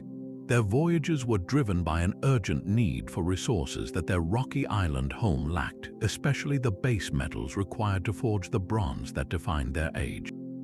It was a quest for copper and tin that likely pushed their merchant galleys far beyond their home waters. We find traces of their influence etched into the ancient world, with Minoan-style pottery and distinctive artifacts discovered in the ports of Egypt and the Levant. A beautiful bronze workshop on the island of Cyprus, a vital source of copper, shows clear Minoan techniques, suggesting their merchants didn't just trade for metal, they may have overseen its production. But did their ambition carry them even farther? Some of the most tantalizing clues point west toward the rich metal sources of Sardinia and Italy. Oxhide-shaped copper ingots, a standard form of trade metal in the Bronze Age, have been recovered from shipwrecks and hoards across the Mediterranean. Their chemical signature often traces back to Cypriot mines, but their distribution follows a trail that could be a Minoan trade route. The discovery of genuine Minoan seals and pottery fragments on the island of Sardinia, a place famed for its ancient copper mines, is a whisper of a much longer voyage. Imagine a Minoan merchant galley, its hull laden with fine Cretan pottery and precious olive oil, battling the currents beyond Greece to reach these distant metal-rich shores. This was not a centralized empire of conquest, but a web of trade and cultural exchange. The Minoans acted as the middlemen of the Bronze Age, their ships carrying not only goods but also ideas, artistic styles, and technologies between the great powers of Egypt and the nascent cultures of mainland Greece and Anatolia. Their maritime network was the fragile, vital circulatory system of the early Mediterranean economy. The sudden and catastrophic collapse of their civilization around 1450 years before the Common Era, likely linked to a colossal volcanic eruption and subsequent invasion, severed these deep water connections. The sea lanes they pioneered would fall quiet for a time, only to be rediscovered and claimed by others, leaving their incredible voyages as a ghostly foundation for all that followed. A different kind of pilgrim braved the oceans, one who sought not treasure but truth. In the 5th century, a Chinese Buddhist monk named Faxian made a decision that would test the limits of human endurance. He would travel from China to the Holy Land of India, the birthplace of the Buddha, not by the safer land routes but by the far more dangerous sea. His goal was singular and profound: to find the original monastic rules and sacred scriptures that were incomplete in China and to bring them back. He was not a merchant or a soldier, but a scholar of faith, and his voyage would become one of the most incredible sagas of spiritual seeking ever recorded. His journey began on a Chinese merchant junk, a sturdy wooden ship with its distinctive battened sails, setting sail from a port in central China. The first leg took him south through the treacherous waters of the South China Sea, skirting the coasts of Vietnam and the Malay Peninsula. This was a world of labyrinthine islands, hidden pirate coves, and sudden, violent typhoons. The ships of this era were at the complete mercy of the wind, and Faxian's own account describes the constant, gut-wrenching fear. He wrote of being caught in a storm so fierce that the merchants on board, fearing the ship was cursed by his presence, debated throwing the monk overboard to appease the angry sea. Only the intervention of one patron saved him, a moment that highlights the sheer peril they all faced together. After a long and harrowing passage, they reached the narrow Strait of Malacca, a notorious choke point then as now, swarming with pirates who preyed on heavily laden vessels. From there, they sailed northwest across the vast, open expanse of the Bay of Bengal. This was the most terrifying part of the sea journey, weeks out of sight of any land, with nothing but the heaving waves and the endless sky. The threat of shipwreck was ever present. Faxian recorded one journey where his ship was blown off course for over 90 days, their fresh water nearly gone, their spirits broken until they finally sighted land. After years of travel, he reached his destination, the sacred island of Sri Lanka. There, in a monastery, he found what he had risked his life for, a complete version of the Vinaya Pitaka, the rules for monastic discipline. He spent years copying texts by hand, collecting statues, and immersing himself in the Buddhist heartland before beginning the long, equally dangerous journey home. His return voyage was a testament to both luck and sheer determination, involving another ship that was battered by storms and nearly lost. When he finally arrived back in China after an absence of 15 years, he was not the same man who had left. He brought with him a priceless cargo of spiritual knowledge, which he then translated, profoundly shaping the development of Chinese Buddhism for centuries to come. His journey stands as a monumental feat, not of conquest but of devotion, a pilgrimage across the world's most dangerous waters, driven by a faith that was stronger than the fear of the deep. Centuries before Hatshepsut's grand expedition, the pharaohs of the Old Kingdom were already mastering the Red Sea. Their voyages to the distant land of Punt and the mineral-rich mines of the Sinai Peninsula represent some of humanity's first organized long-distance sea journeys. This was not a spontaneous adventure, but a colossal state enterprise that began far from the water's edge. The ships for these epic journeys were not built on the coast. They were constructed from cedar planks on the banks of the Nile River, then meticulously disassembled. Imagine the scene: massive wooden hulls, ropes, and sails being loaded onto a caravan of donkeys for a brutal overland trek across the desert. This was the only way to bypass the impassable cataracts of the Nile and reach the Red Sea ports. The logistical effort was staggering, a testament to the absolute power of a centralized Egyptian state capable of commanding such resources. Once the caravan reached the coast, perhaps at a place like Wadi al-Jarf, the shipwrights would begin the painstaking reassembly. The vessels they built were masterpieces of early naval architecture. They were broad, seagoing ships, often over 100 feet long, with a massive central sail and hulls lashed together by rope. This cordage allowed the ship to flex and give with the waves, a crucial feature for surviving the treacherous currents and sudden squalls of the Red Sea. These were not the graceful river barges used for Nile processions, but rugged cargo ships designed for the open ocean. Their missions were driven by an insatiable demand for resources that Egypt itself lacked. Expeditions to the Sinai sought turquoise and copper, essential for tools, weapons, and sacred jewelry. The voyages to Punt, however, were the crown jewels of these endeavors, seeking the divine fragrances of myrrh and frankincense, along with exotic ebony wood and live animals. Inscriptions from the reign of the pharaoh Sahyr, dating back nearly 4,500 years, detail these voyages, describing the great ships returning laden with 80,000 measures of myrrh and 6,000 weights of electrum. The scale of these operations makes them seem almost impossible for their time. Coordinating the construction, disassembly, desert transport, and reassembly of an entire fleet required a bureaucracy of scribes, engineers, and overseers. It demanded a food and water supply chain stretching across barren landscapes to sustain the sailors and shipwrights. This was not a task for merchants or private adventurers. Only the divine authority and immense wealth of a pharaoh could will such a voyage into existence.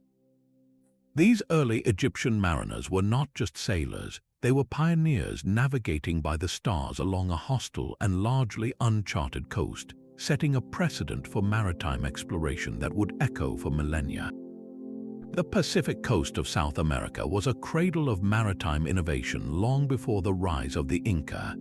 Ancient cultures like the Moche and later the Chimu did not see the ocean as a barrier, but as a liquid highway, and they built vessels uniquely suited to master it. Their solution was not the dug-out canoe or the planked ship, but the sophisticated sailing raft.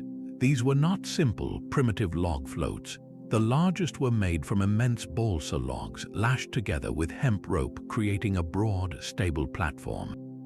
Towering above them was a massive square sail woven from sturdy cotton, capable of harnessing the steady winds that blow along the Peruvian coast. This sail provided the power, but the true genius of these rafts lay hidden beneath the waterline. They were equipped with centerboards known as garras. These were not fixed keels, but long, removable wooden planks that could be slid vertically down through gaps between the logs.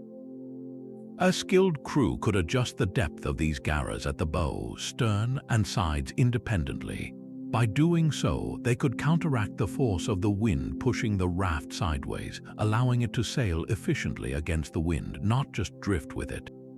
This system acted like a set of underwater wings, providing lateral resistance and stability, a technological leap that made these rafts true blue water vessels. With this technology, these ancient mariners established a thriving coastal trade network that stretched for thousands of miles. Archaeological evidence shows that spondylus shells, sacred objects that symbolized water and fertility, were traded from the warm waters off Ecuador all the way down to the arid coasts of Peru. They transported precious metals, vibrant dyes, and other goods, connecting distant cultures in a web of commerce that moved not by land but by sea. This proven capability for long-distance coastal travel fuels a much more controversial idea. If these rafts could sail so effectively against the wind and currents along the coast, could they have ventured farther? Could they have intentionally sailed west into the open Pacific?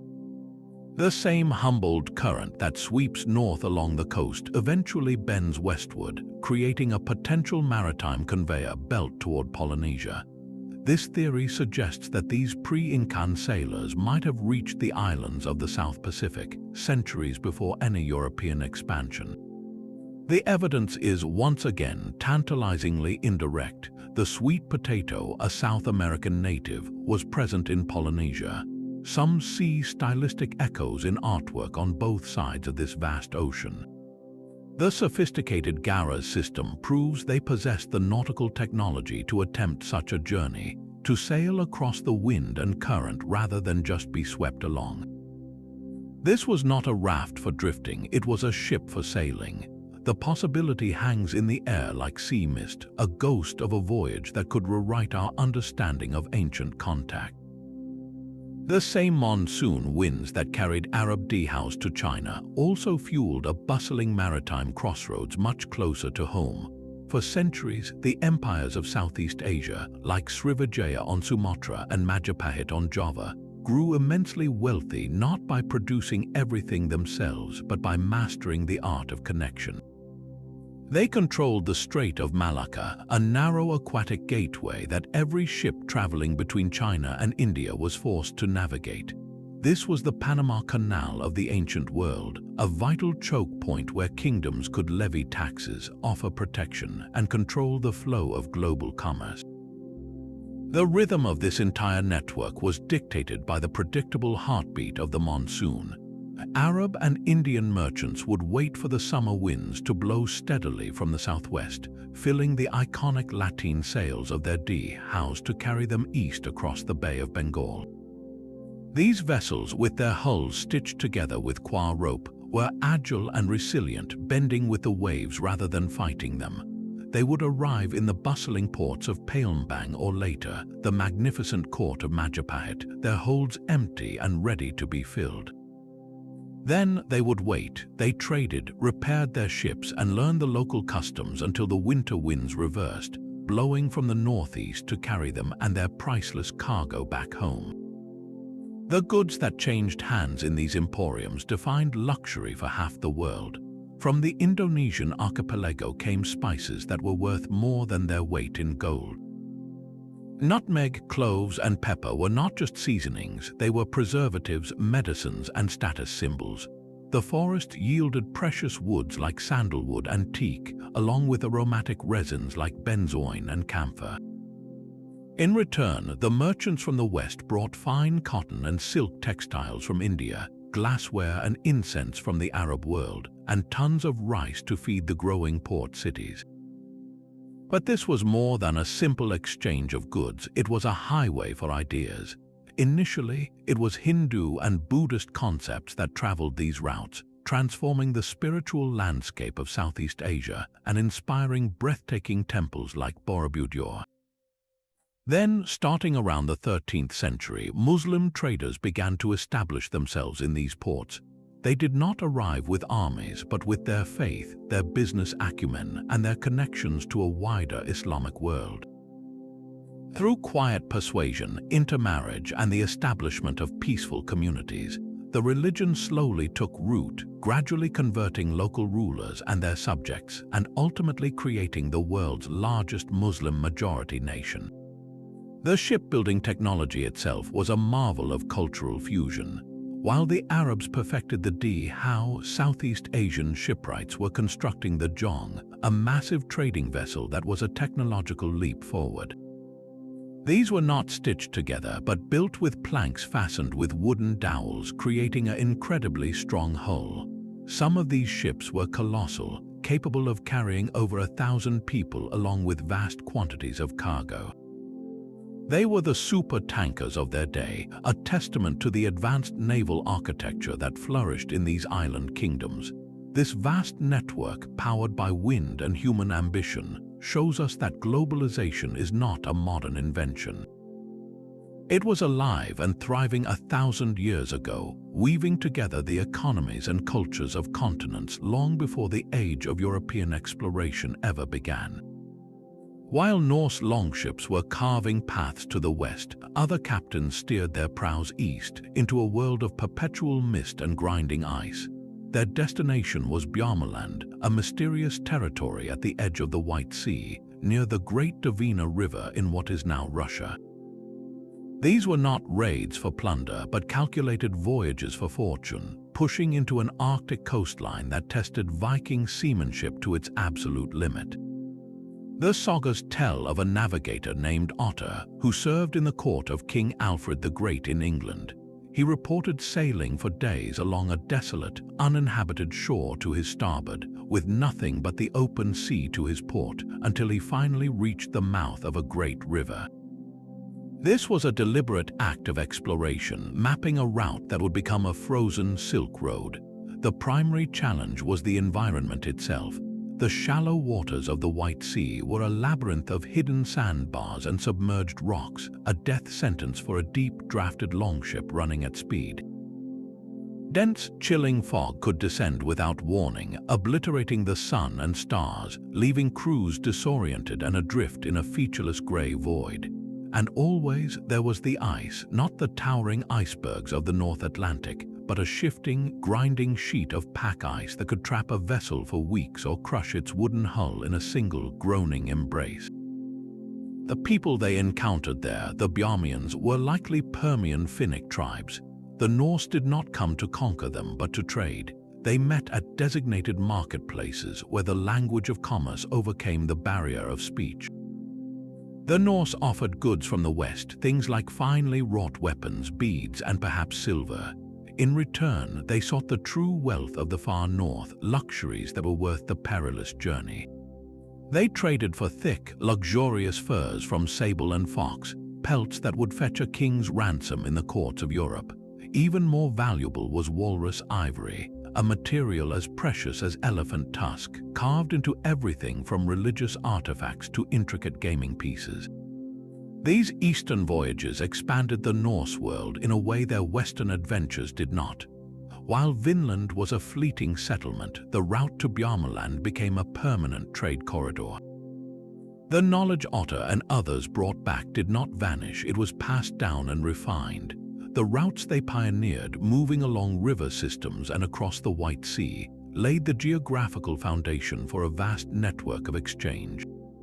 This very network, this Norse highway to the Arctic, would later be exploited and expanded by the powerful Hanseatic League, the merchant guilds that came to dominate northern European trade. The Vikings were not just terrifying raiders, they were the original architects of a globalized North, men who looked upon a frozen shore and saw a road to riches. Even the mighty Roman grain ships would have been dwarfed by a single, legendary vessel from the Greek world. In the 3rd century before the Common Era, King Hiero II of Syracuse commissioned a ship so colossal it defied belief. This was the Syracusa, a floating palace designed by none other than the genius Archimedes himself. Its dimensions were staggering, a wooden leviathan estimated to be nearly 400 feet long. To carry the sheer weight, its hull was reinforced with beams of unprecedented thickness, and its planking was fastened with bronze spikes weighing over 300 pounds each. This was not merely a ship, it was a statement of power and technological supremacy, capable of carrying almost 2,000 passengers alongside a massive cargo of Sicilian grain. Its purpose was to be a breathtaking gift, a diplomatic marvel to be sailed from Syracuse to the court of Ptolemy in Alexandria. But before it could sail, it had to be built, and that posed the first impossible challenge. The sheer volume of timber required was so immense that it denuded entire forests of Sicily. The construction site swarmed with hundreds of craftsmen, but when the hull was complete, a new problem emerged. It was so massive that it could not be moved into the water. The story goes that Archimedes, applying his revolutionary understanding of levers and pulleys, devised a complex system of cranes and winches that, with the effort of many men, finally inched the behemoth into the Mediterranean Sea. Once afloat, its luxury was as legendary as its size. It was a self-contained world for the elite. A mosaic-lined promenade led passengers past a gymnasium for exercise, a library stocked with scrolls for contemplation, and a vast garden filled with exotic plants. At its heart stood a temple dedicated to the goddess Aphrodite, crafted from expensive cypress wood and ivory, ensuring divine favor for the journey.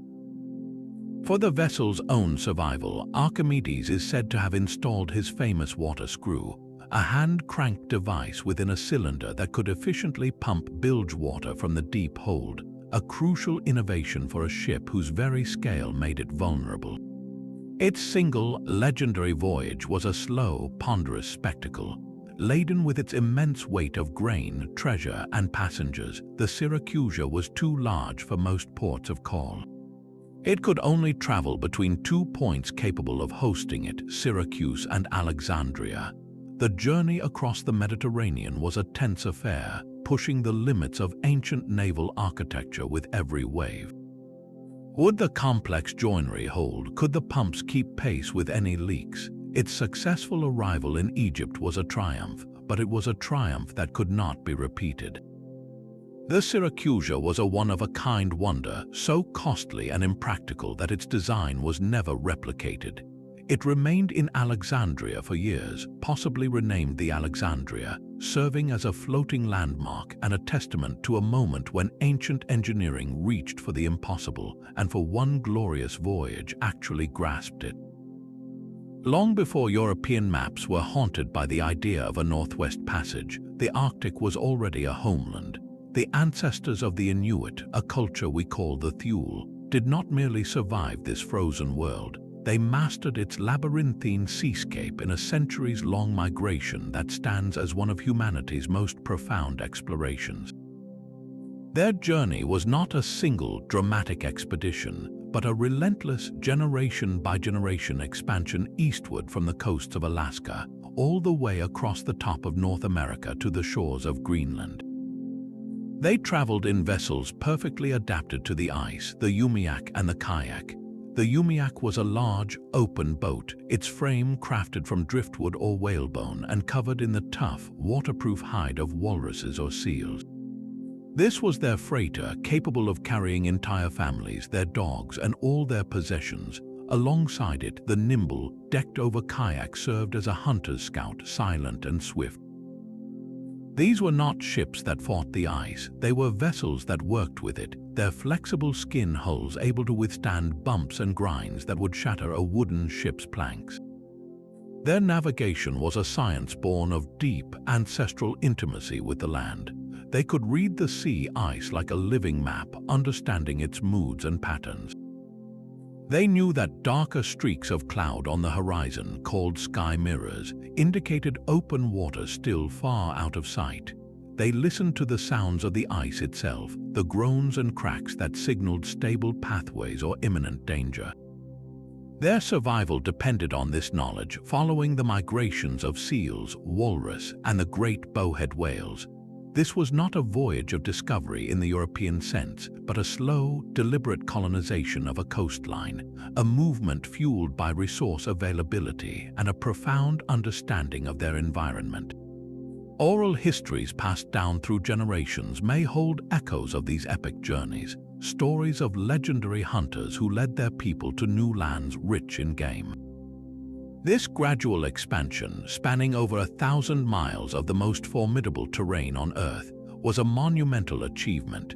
It proves that the Northwest Passage was not an unopened secret waiting for European explorers, but a homeland that had been thoroughly navigated and settled by a people whose maritime skills were so advanced they turned the roof of the world into a highway. Rome itself was a monster that needed constant feeding, a city of 1 million mouths whose hunger could never be satisfied by the fields of Italy alone. Its very survival depended on a logistical miracle performed year after year, a maritime operation of staggering precision known as the Annona. This was the state-subsidized grain fleet, a colossal convoy of hundreds of ships that ran a supply line from the breadbasket of Egypt directly to the heart of the empire.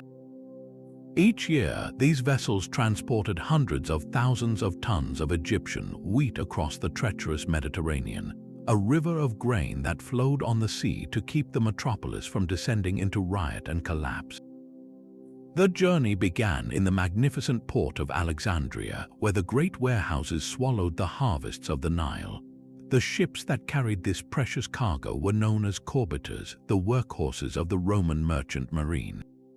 These were not sleek warships, but stout, broad-beamed vessels with a single massive square sail, their deep hulls designed for capacity above all else. A single large corbiter could carry over 300 tons of grain, enough to feed thousands of people for months. They were the supertankers of the ancient world, and every year a fleet of them would set sail on a direct, open water crossing to Italy, a voyage of over 1,000 miles. This was no gentle coastal cruise. The Mediterranean could be a deadly trap, its weather shifting from calm to fury in moments. Sudden squalls could shred sails and snap masts. The most feared hazard was the violent northeasterly wind known as the Gale, which could drive an entire fleet onto the rocky shores of North Africa. Navigating these dangers required more than just bravery. It demanded a sophisticated support system. A chain of towering lighthouses like the one at Ostia guided ships into safe harbor. Pilots possessed a deep, generational weather lore, reading the color of the sky and the behavior of seabirds to predict storms. The destination was the bustling port of Ostia and later the great harbor at Puteoli near Naples. Here, the scale of the operation became visible. Imagine a waterfront choked with these enormous ships, their sails like a moving forest. Cranes powered by human treadmills swung nets of grain from the holds onto the docks where it was measured, recorded by an army of scribes, and transferred to a fleet of river barges for the final journey up the Tiber to Rome. This was the nervous system of an empire, a pulse of ships that had to beat relentlessly. A delay of a few weeks could cause the price of bread to skyrocket. A failed season could mean starvation and rebellion. The entire political stability of Rome, the power of its emperors, rested on the success of these unglamorous, slow-moving ships and the anonymous sailors who braved the deep to feed a city that never imagined such a thing was possible. Medieval mapmakers filled the Atlantic's blank spaces with lands of pure imagination. Their portolan charts, intricate navigational guides drawn on vellum, showed not just the known coasts of Europe and Africa, but also phantom archipelagos with names that promised paradise: Antillia, the Isle of St. Brendan, and the ever-elusive High Brasil. These were not accidental doodles but deliberately placed, fully realized islands, complete with rivers, mountains, and cities. Antalya was often drawn as a perfect rectangle, with 7 magnificent cities founded, as the legend went, by 7 Christian bishops fleeing the Muslim conquest of the Iberian Peninsula. High Brasil was typically shown as a perfect circle, bisected by a mysterious river, a place that was said to appear out of the sea mist only once every 7 years. What could have inspired such persistent and detailed geography for places that did not exist? The origins of these legends may lie in garbled accounts of very real landfalls. Early Portuguese sailors venturing into the Atlantic did indeed rediscover the Azores and Madeira Islands, and their reports of these lush, uninhabited lands could have easily been woven back into the older myths, confirming the belief that the ocean was dotted with waiting continents. Other sightings were likely tragic or spectacular misidentifications. A massive iceberg carved from a Greenland glacier, shimmering in the low sun, could perfectly mimic the silhouette of a mountainous coast from a distance. The complex optical illusion known as a fata morgana, where layers of hot and cold air bend light to project distorted images of distant objects, can make a mere sea stack appear as a towering, magical city floating above the waves. A weary crew, months out of sight of land, was primed to see what they most desperately wanted to find. These phantom islands were more than just cartographic errors, they were engines of exploration. Christopher Columbus studied these charts intently, and his belief in the proximity of Antalya helped fuel his conviction that Asia was within reach. For him, and for the sponsors he courted, these myths provided a scientific veneer for an audacious gamble, turning faith in a legend into the capital needed to launch an expedition that would change the world. The voyage to a non-existent place is a powerful historical impulse, a testament to the fact that humans are driven not just by what they know, but by what they dream is over the horizon. These ghost islands on a parchment sea were destinations for the soul long before they were ever destinations for a ship. Far from the Mediterranean grain routes, another empire was projecting power across an entire ocean with a different kind of fleet. In the 11th century, the Tamil Chola dynasty of southern India launched naval expeditions of staggering scale, sending hundreds of ships across the Bay of Bengal to the distant shores of Sumatra and the Malay Peninsula. This was not a voyage of trade or exploration, but a deliberate military campaign across 1,000 miles of open sea. The Chola monarch Rajendra Chola I dispatched a colossal armada, a fleet capable of carrying thousands of soldiers, not merely to raid but to subdue the powerful Srivijayan Empire. Their target controlled the vital Strait of Malacca, the choke point for all trade between China and India. The Chola motive was clear: to protect their own merchant vessels from excessive tariffs and to assert their dominance over the entire maritime network of the eastern Indian Ocean. This was an unprecedented demonstration of Indian sea power, a king reaching across the water to grasp the throat of a rival kingdom. The ships that made this possible were masterpieces of naval architecture. Chola warships, known as kapal, were massive wooden vessels built for both capacity and combat. Their hulls were deep and broad, stabilized by multiple masts with immense square sails that could harness the monsoon winds. These were not the stitched vessels of Arab traders, but strong, plank-built ships fastened with iron, designed to withstand both the fury of the ocean and the impact of naval warfare. Visualize a fleet of these behemoths, their decks crowded with regiments of soldiers, archers, and their iconic war elephants, a floating city of war heading into the horizon. The success of this audacious campaign is etched permanently into history, not on fragile paper, but carved into the granite walls of the Brihadisvara temple. These inscriptions are a triumphant chronicle, listing the detailed conquests of Rajendra Chola and the immense tributes he exacted from the fallen kingdoms. They speak of captured kings, of chests filled with gold and gems, and of a new era of Chola supremacy. the long-term impact of these voyages rippled across centuries. While direct Chola political control did not last, the cultural and economic connections they solidified were permanent. Tamil merchants, now under the protection of a fearsome navy, flooded into Southeast Asian ports. Their influence is still visible today in the Sanskrit words woven into Malay languages, in the Hindu temple architecture found in Cambodia and Indonesia, and in the artistic traditions that flowed in both directions across the bay. This was a moment when a land-based empire looked to the sea and saw not a barrier but a highway for its ambition, forever altering the cultural map of Asia. But the most controversial voyages are the ones we cannot yet prove, the ghost ships of diffusionist theories that challenge the very timeline of human history. These ideas propose that ancient cultures from the Old World reached the Americas not 500, but thousands of years before Columbus, leaving behind tantalizing breadcrumbs of contact. In Rhode Island, a mysterious stone tower stands in Newport, its circular form and arched windows reminiscent of medieval European architecture. Is it a colonial windmill, as many assert, or could it be the ruin of a church built by Norse explorers long before the official colonization of the area? In Tennessee, a curious stone was unearthed from a Native American burial mound, inscribed with characters that some believe are a form of Paleo-Hebrew, a script from the ancient Middle East. This Bat Creek stone ignited a firestorm, with proponents arguing it is definitive proof of pre-Columbian Semitic visitors, while skeptics point to potential 19th century hoaxes and the lack of any corroborating artifacts. Even the grandest structures are drawn into the debate. Why do the step pyramids of Mesopotamia and the towering ziggurats of Mesoamerica share such a strikingly similar form with those built in ancient Egypt?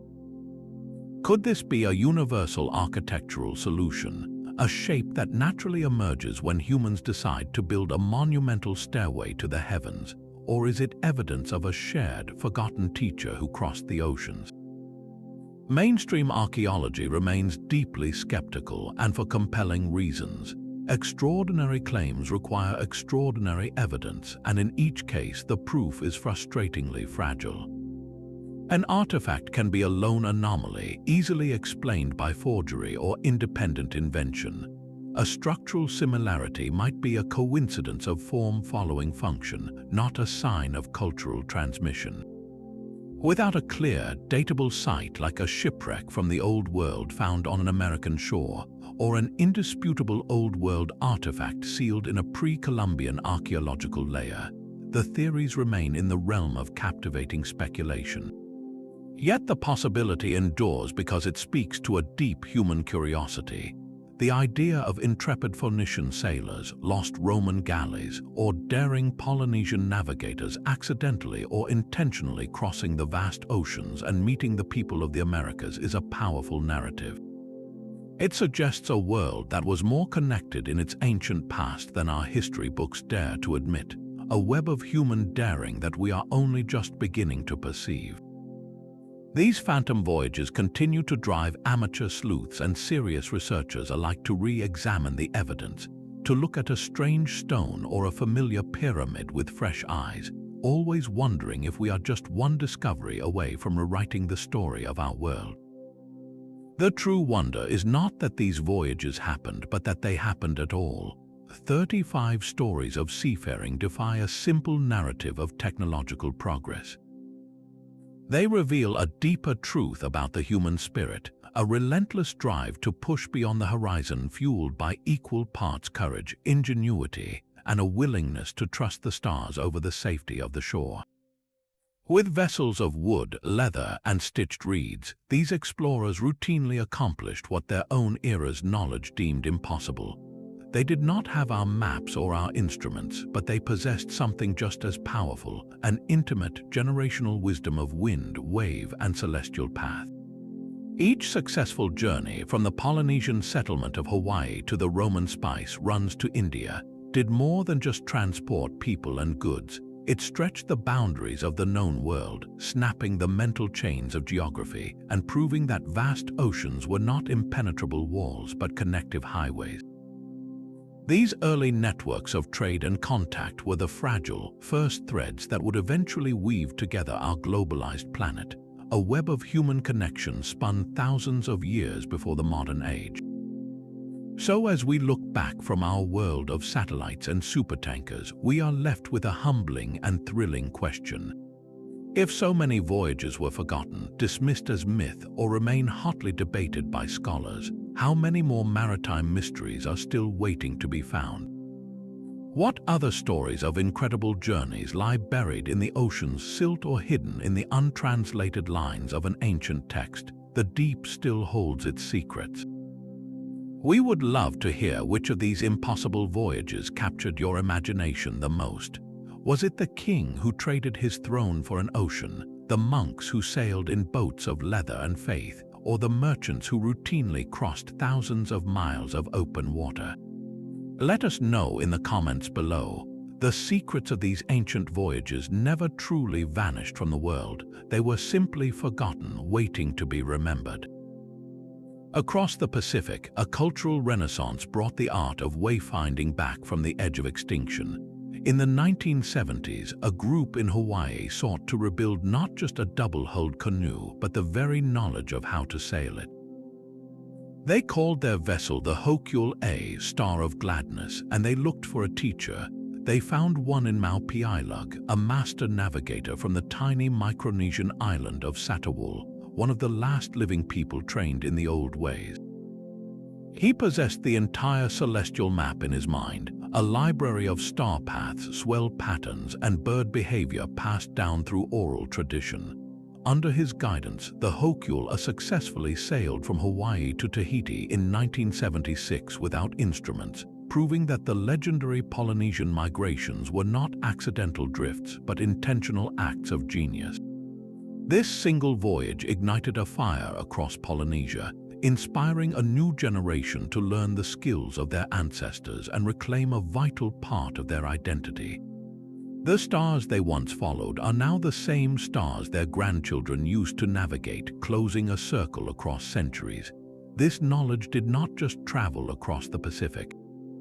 While the Polynesians preserved their art through memory, Arab navigators were meticulously documenting theirs in detailed books. Texts like the 15th century Kitab al-Fawaid, the Book of Useful Information, became the hidden textbooks of the European age of exploration.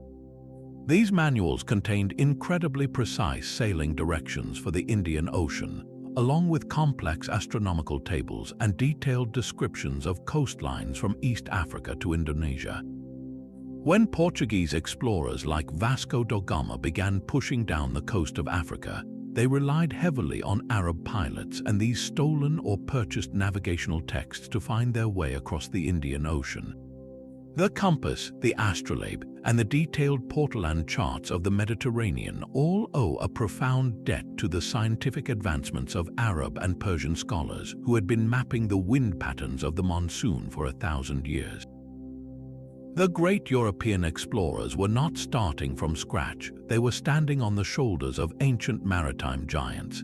Even in our age of global positioning systems and satellite communication, the ancient principles of navigation are far from obsolete. Modern solo sailors crossing vast oceans still learn to read the subtle language of the water.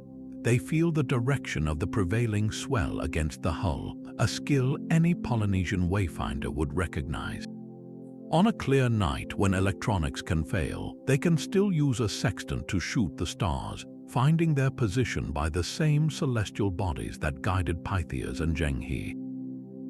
The ocean itself remains the same, its rhythms and signs a permanent, living map for those who know how to look. The spirit of those impossible journeys is alive today in marine archaeologists using sonar to find lost shipwrecks, in oceanographers mapping unseen currents, and in citizens sailing plastic-hulled boats to study coral reefs. The drive to push beyond the known horizon, to trust skill and observation over fear, is a thread that connects us directly to every ancient mariner who ever lashed together a raft and sailed toward a star. The legacy of these voyages is not locked in the past. It is carried on every modern vessel that continues to explore the vast, mysterious heart of the sea.